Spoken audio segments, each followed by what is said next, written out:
So, you want to start a dropshipping business. So let me be honest with you. This is not 2016. The golden age of dropshipping is over. You can't just source a cheap, low-quality product, make a few Facebook ads, and then sit back and expect the money to roll in. That was basically how it was back then. But times have changed, and now we have to be smart about how we approach ecom. So let me give you a few do's and don'ts so you can be fully equipped for the modern age of dropshipping.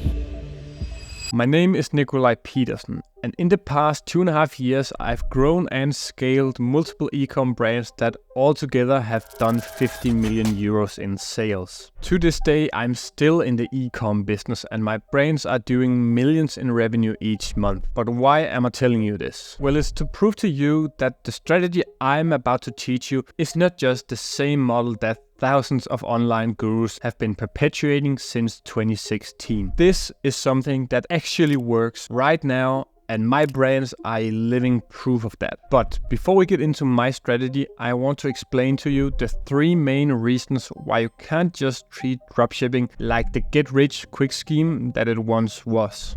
Banned ad or payment accounts. In recent years, companies like Meta have gotten a lot more strict with their guidelines and policies regarding advertising on their platform, and they hand out bans for even the slightest infringements. This is because they obviously want to uphold a high-quality user experience, which a feed filled with scammy dropshipping ads obviously isn't. I personally know a ton of people struggling with banned ad accounts, and I've identified a few things they all have in common. Either they are using unoriginal ad creatives, they have a poor quality product, or perhaps they have very long shipping time. All of these are usually linked to the traditional dropshipping model. Arguably even worse than having your ad account banned is having your payment accounts banned. Platforms like Stripe, PayPal, and local payment processors often issue bans for dropshippers for a lot of the same reasons I mentioned earlier. But the problem with having your payment account banned is that they can actually freeze your funds, and you can end up losing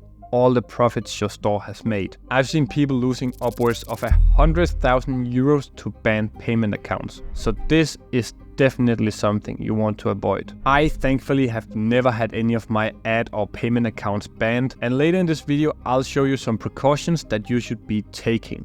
Customer acquisition versus customer retention. In the traditional dropshipping model, all the focus lies on customer acquisition. You want to get as many new people to possibly buy your product. And let's be real, no one will buy your cheap, low-quality product twice. And while getting new customers is highly important, customer retention is just as crucial. And so what is customer retention? That's the ability to continuously generate sales from existing customers. This is often completely neglected in dropshipping, but the reality is having good customer retention can be one of the most cost-effective ways of growing your business.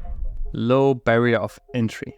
The fact that manufacturers handle order fulfillment makes dropshipping one of the simplest ecom models. The constant development of dropshipping apps such as TrendRocket, AdSpy, and SendDrop has made dropshipping easier than ever before to get into. But a low barrier of entry inherently brings competition, and the emergence of all these apps means that a lot of people are trying to dropship the same products. This causes you to have lower margins and sometimes even a lower product quality, because the manufacturers are trying to undercut each other in price by lowering the product quality. And so the question becomes, how do you circumvent all these obstacles? And is dropshipping even still a viable business option? And the answer to that is yes. Absolutely. We just have to be a bit more mindful of how we approach things. Let me give you a few tips to make you prosper in the modern dropshipping space. Firstly, ad and payment accounts.